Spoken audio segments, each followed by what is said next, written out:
Olá, bem-vindo às dicas do Didu. Começando o ano aqui, 2025, desejo que seja um ano maravilhoso para você, com saúde, alegrias e grana. Olha, eu começo aqui com um monte de perguntas que estavam pendentes. A primeira é a do Nuno, que eu peço desculpas, Nuno. Nuno me escreveu 2 vezes, eu esqueci a primeira, passado um tempo ele escreve de novo. Ele teve paciência com o Didu, né? Peço desculpas, porque às vezes acumula e com essa coisa de arquivo, às vezes você perde algum arquivo no computador e não dá certo. Mas o fato é que está aqui a sua pergunta. O Nuno queria saber a respeito da uva síria, que ele gosta muito. E a uva síria é uma daquelas uvas portuguesas que, como várias outras uvas, tem vários nomes dependendo do lugar. E a síria não é diferente, aliás, é uma das campeãs. Eu fiz questão de anotar, eu peguei lá no livro da Jancis Robinson, é uma maravilha aquele livro, já falei para vocês desse livro, recomendo que vocês tenham, é uma coisa para quem é aficionado.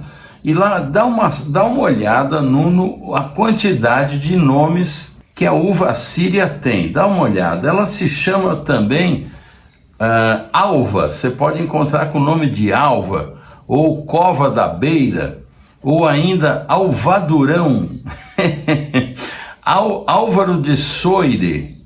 Ela também se chama Álvaro de Souza, chama Blanca Extra lá na Espanha, nas Astúrias, chama Sigüete na Extremadura, chama Coda, olha que interessante, é a Coda da beira interior, é a Códega também no Douro, ou Culhão de Galo, chama também Crato Branco lá no Algarve, ela pode chamar também Donha Branca na Espanha, também pode ser conhecida como Graciosa ou Gracioso, e também Malvasia, olha só gente, Malvasia Blanca também na Galícia, e também em Portugal, Malvasia Branca, Malvasia Castellana também na Espanha, Malvasia Grosso, Posto Branco no Douro, Roupeiro no Alentejo, olha que interessante, ela é a roupeiro, e é também a Sabro lá no Algarve, pode ser também a Valenciana lá na Espanha, e ainda Verdegudilho, também em Cigales, na Espanha. Portanto, você vai encontrar vários vinhos que são da uva síria e que normalmente vai ser conhecida com outros nomes, inclusive como Códega do Larinho, Jampal, Tamarez e Malvasia Fina. Portanto, não é muito fácil você achar uma que seja 100% síria e que venha mencionado isso no rótulo, não é comum. De qualquer forma, é uma uva, seja lá o nome que derem a ela, bastante floral, com notas de acácia, de laranja, de louro, de pêssego, de melão, realmente é muito gostosa, tem colheita tardia, tem baixa acidez e dá melhor em solos quentes e em escarpas. Existem algumas maravilhas com essa uva, como é o caso desses vinhos que a Cave Santa Cruz traz aqui para o Brasil, que é com o nome de Crato Branco, da Joana Maçanita. Eu falo desse Morgado do Quintão Branco, o Morgado do Quintão Vinhas Velhas Branco e o Morgado do Quintão em ânfora Branco. Vinhos excepcionais, eu pude provar. Essa moça é um show, irmã do Antônio Maçanita, faz vinhos maravilhosos. A Premium tem um também que usa a uva no corte com outras, que é o Infantado Douro DOP Colheita Branco, custa R$227, belíssimo vinho lá do Douro, do meu amigo João Roseira. Você tem também na World Wine o Carme, Códega do Larinho. O Carme é um belíssimo produtor, costuma fazer fermentação espontânea, um vinho excepcional, R$ 132, belíssima compra. Nuno, você tem também esse na Mistral, o Altano Branco, também de Códega do Larinho, seria a Síria, né? Você tem também o da Rita Marx, o Invincible Number 2, também da mesma uva. Você tem da mesma Rita Marx e da mesma uva um fantástico vinho, que é esse Conceito Branco 2020. Esse é mais caro, R$ 812. Um espetáculo. Nuno, peço desculpas pela demora, espero ter ajudado e vamos em frente. Não pare de mandar suas perguntas não, às vezes eu demoro, mas eu respondo, tá bom? Bom, o Feliciano me escreveu agradecendo e tal, e ele me pergunta que ele viu numa conversa minha dessas que eu gravei com o Ciro Lila, que o Ciro Lila falava de vinho para tomar com os amigos. Ele até se refere aqui, acompanha a comida, e outros tem vinhos que são bons para acompanhar a comida e outros para tomar uns goles com amigos, jogando conversa para dentro. e ele então me pergunta como é que se identifica um vinho para bater um bom papo. Bom, normalmente, ô Feliciano, quando se refere a vinhos para comida ou vinhos para bater um papo, está se falando de vinhos mais densos para bater um papo, vinhos mais frescos para comida.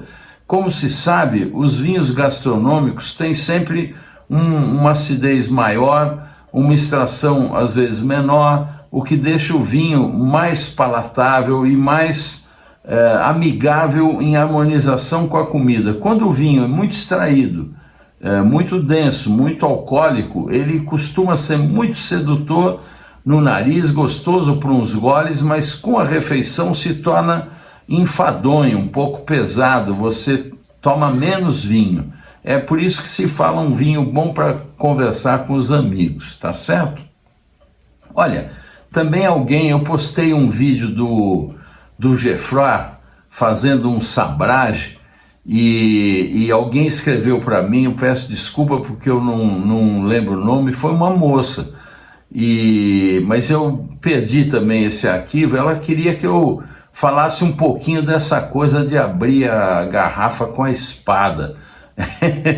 E a história remonta tem duas histórias, né? Uma remonta aos cossacos, mas a história que mais se perpetuou como verdadeira seria das tropas de Napoleão, porque o Napoleão, como se sabe, era um grande apaixonado por champanhe.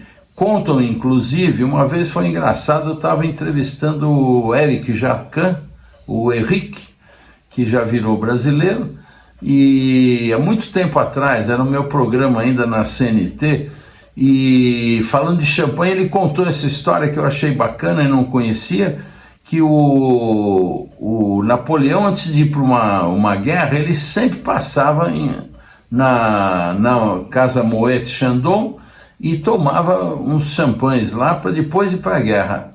A única vez que ele perdeu, que foi o Waterloo, ele não tinha feito isso. Portanto, é uma história interessante. Dizem que ele gostava muito de champanhe. Eu já falei para vocês que o mundo do vinho é cheio de histórias e a maioria é uma invenção, né? Não aconteceu. Mas, de qualquer forma, são interessantes. E contam, então, que as tropas do Napoleão sempre levavam umas garrafas com eles, e quando venciam, eles então abriam com o sabre, por isso chama-se sabrage. E isso é muito fácil de entender. Deixa eu pegar aqui um espumante para mostrar para vocês. É importante uma coisa aqui, não sei se vai dar para ver. Estou aqui com o Salton Ouro, o Salton Ouro Prosecco, foi premiado aí, a Salton ficou toda feliz, tem tanto concurso, né? Então, o que acontece? O líquido que está dentro de uma garrafa de champanhe está com 6 6 bar, que eles chamam, a medida de pressão lá dentro. Por isso que as garrafas têm esse fundo para aumentar a resistência, são mais grossas sempre as garrafas dos espumantes e dos champanhes. E quando você faz o sabrage, na verdade, ele está implorando para isso aqui sair, ele tá com a pressão lá dentro. Então você deve tirar o muselê, que é essa gaiola. Vou até tirar aqui para mostrar para vocês. Você deve tirar esse muselê. O muselê é isso aqui, né? Chama-se muselê. Essa é a tapa de muselê e a gaiola é o muselê. Você deve desatarrachar e tirar para que o facão, o sabre, a espada bata na ponta do gargalo, para justamente... Agora, o que é importante que ninguém conta, e eu já cansei de fazer desastres com isso, o Luiz Horta até menciona isso no prefácio do meu livro, muito engraçado, não sei se está dando para ver aqui, a garrafa são 2 metades, né? Então você tem aqui 2 lados, esse lado e esse lado que são colados. Será que está dando para ver aqui com o reflexo da lâmpada? Eu acho que não. Se você pegar uma aí na sua casa, você vai ver contra a luz. Então o que acontece? Se você bater com a faca aqui na linha dessa junção, a garrafa vai arrebentar toda. Agora, se você sair da linha de junção e bater nesse lado, aí não tem o menor problema, ela vai estourar facilmente, tá certo? Tá explicado a coisa do sabrage? Espero que sim. Bom, meu amigo Alessandro, lá de Itamaracá, que eu tô doido para saber como é que tá indo a sua plantação de bastardo lá e saber se o vinho vai ficar bom. Ele me faz uma pergunta sobre a uva Isabel, porque nós já falamos aqui, as primeiras vinhas plantadas no Brasil de uvas viníferas, que todo mundo acha que foi em São Vicente, na verdade foi em Itamaracá.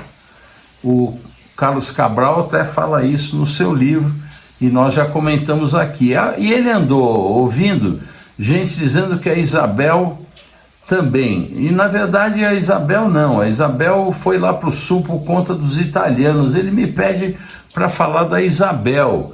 E a Isabel, também como várias outras uvas, tem vários nomes. Ela se chama americano, se chama Gibbs Grape, ou se chama Gros Framboise na Suíça, se chama Bangalore Blue na Índia, onde aliás tem muita uva Isabel, se chama Belina, se chama Constância, se chama Fragola, se chama Fraula, tudo isso na Itália, se chama no Uruguai Frutia, se chama Isabel ou Isabela Nera na Itália, aqui no Brasil é Isabel, se chama Isabelle ou Raisin Fraise na França, se chama Isabelinha na Hungria. Olha que legal. Ela tem uma origem muito controversa, segundo também o livro da Janssens, mas acredita-se que ela surgiu em Dorchester, lá na Carolina do Sul, nos Estados Unidos, e não é uma vitis labrusca pura. Ela é um cruzamento entre uma vitis labrusca e uma vitis vinífera que nunca foi identificada claramente. E é chamada de Fox Wine, né? Fox, que é o que originou o foxado, que é aquele cheiro excessivo de uva, um cheiro muito claro de uva mesmo, e que os americanos e os ingleses passaram a chamar de foxado. E muita gente acha que é cheiro de raposa, não é o cheiro de raposa.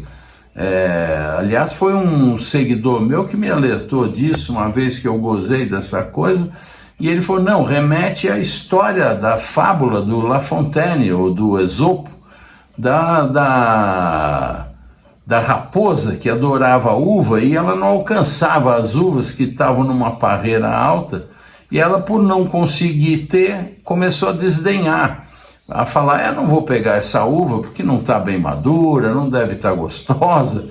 e na verdade é uma daquelas histórias edificantes da gente, quem desdenha quer comprar, né? Então essa fábula remete a isso, e o foxado remete à fábula, porque por ter muito cheiro de uva, eles começaram a chamar de fox wine, porque era a uva da raposa, que ela gostava tanto, tá certo?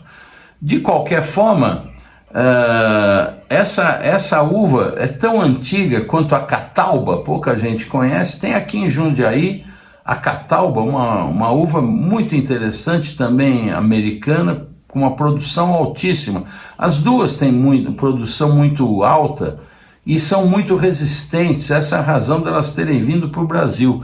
E ela teria sido levada para o norte dos Estados Unidos com um nome desconhecido, mas em 1816 ela foi introduzida no estado de Nova York pelo coronel George Gibbs, que consta que era um produtor amador lá do Brooklyn, Long Island, e que era um grande defensor dessa uva, e levou para um instituto botânico lá o Lennam Botanic Garden, em Long Island, para o pesquisador William Robert Price. E o William Robert Price nomeou essa uva como Sabella Vitis Isabella em 1822. E esse nome foi em homenagem à esposa do coronel, que chamava-se Isabella Gibbs. Daí vem o nome. E ela também foi a origem de uma outra uva chamada Lídia. Bom, existe Isabel em muitos lugares do mundo.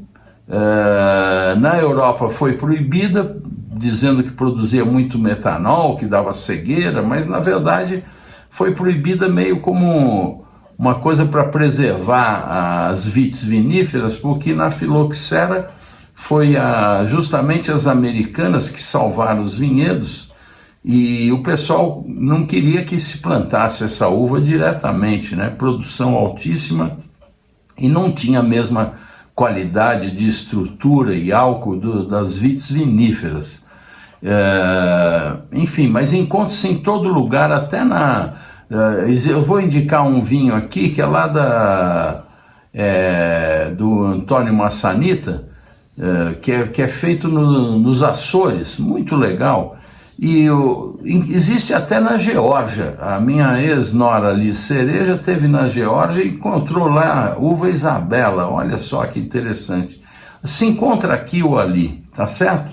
Bom, de qualquer forma, anote aí o vinho da Isabel do Massanita, que é maravilhoso, uma delícia mesmo, custa R$328 e chama-se A Proibida.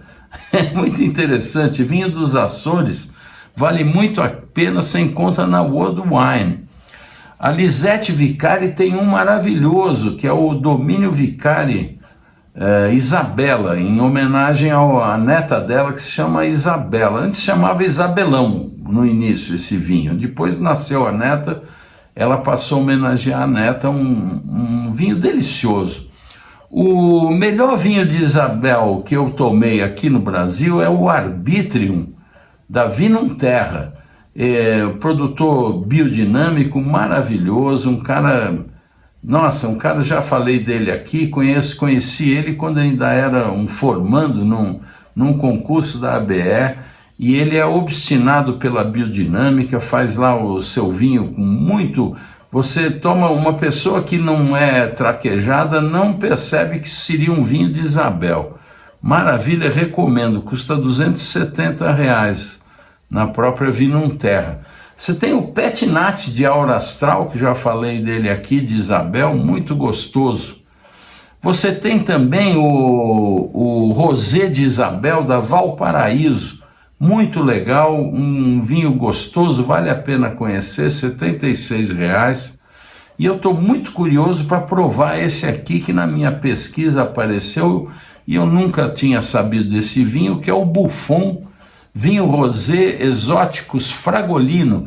Fragolino é como na Itália chamam os vinhos de Isabel, que são, na verdade, proibidos, né? Não se pode fazer, e que eles vendem assim meio escondido, chamam de Fragolino. Bom, eu termino aqui esse Dicas do Didu, primeiro do ano, com a pergunta do Onivaldo. O Onivaldo me perguntou por que nos 50 Best Vineyards, que depois eles falam do 50 Best, mas eles divulgam 100 Best, né? São 100 melhores vinhedos do mundo, por que só tinha um brasileiro na lista? Bom, Onivaldo, o que acontece é que esses concursos, eles selecionam pessoas nos países, pessoas de vários países que indicam as melhores vinícolas que eles consideram. Não é porque é o melhor vinho, eles consideram a melhor vinícola como um conjunto de coisas, que seja bonito de se ver, bonito de se visitar, tenha estrutura enoturística e que tenha bons vinhos. E é a opinião dos jornalistas convidados a sugerir. Então você recebe uma carta da organização pedindo que você indique, na sua opinião, os 5 vinhedos mais legais, 5 vinícolas mais legais para se visitar no mundo, e é normal que cada um no seu país indique alguma do seu país. Nem todo mundo faz isso, mas é normal que aconteça.